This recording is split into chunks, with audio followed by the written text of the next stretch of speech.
Is WWE dropping the ball on Jey Uso?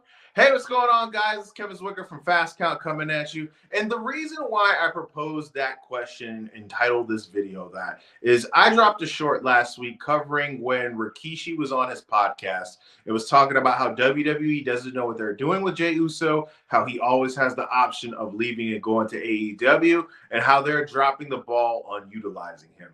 I am under the mindset that Jey Uso is in a perfectly fine position that he's in. But when I said that to people in the comment section of the short that I made about that, I got a lot of blowback. Everybody's telling me, oh, he needs a belt. He needs the belt. Oh, he deserves it. He deserves it. He's one of the most popular guys on the roster. He deserves the belt. I don't think people sit around and realize that there's only so many belts that can go around. You just gave Gunther the heavyweight championship at SummerSlam. You just gave Braun Breaker the Intercontinental Championship at SummerSlam. There's only so many titles to go around. And if you don't know this, and wrestling, just in my opinion, it's not the title that makes the man. It's the man that makes the title. You can be a champion on the roster without really actually being a champion. This is a guy who gets the loudest reactions out of almost anybody on the roster outside of guys like Roman and Cody Rhodes. I don't know if you guys have kept up with this, but Fanatics Fest was a few weeks ago in New York. My boy Robin Lumber, who does a lot of good work covering the WNBA, was there with his son.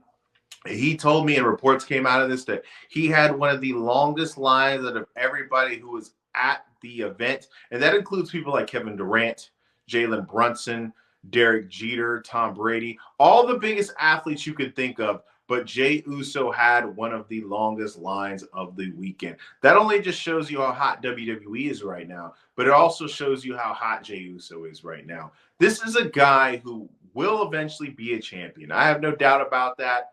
I feel like timing is everything. People complained a lot about LA Knight when he was getting as red hot as he was. Like, oh, he needs a championship right now. He needs a championship right now. And look, the man waited, and now he is the U.S. champion, and he's still as over as he was before. This is just a situation where I think people lack patience. That happens a lot of time in wrestling. I know a lot of wrestling audiences, including me, can be fickle. One moment we love a guy, the next moment we don't. But this is a situation where I really feel like timing is everything. Like I said earlier, there's only so many rosters. There's only so many belts on the roster that you can give out to guys. And this is just a situation where his time will come. As we all know, Jey Uso has been on the roster for a long time, but he's really only been a singles wrestler for 2 years. They have a plan in motion for him. He will be eventually back and folded into this into this bloodline story that they have planning. Most likely will be somewhat involved in a War Games match that is obviously going to be taking place at Survivor Series this year. So I think the guy will be fine.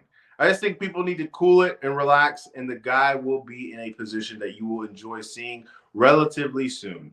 Well, let me know what you guys think in the comment section. Are WWE dropping the ball on Jey Uso? Does he need a championship right now? Or are you perfectly fine with the position that he's in right now? Let me know. Remember to like and subscribe. I am Kevin Zwicker. I'm out.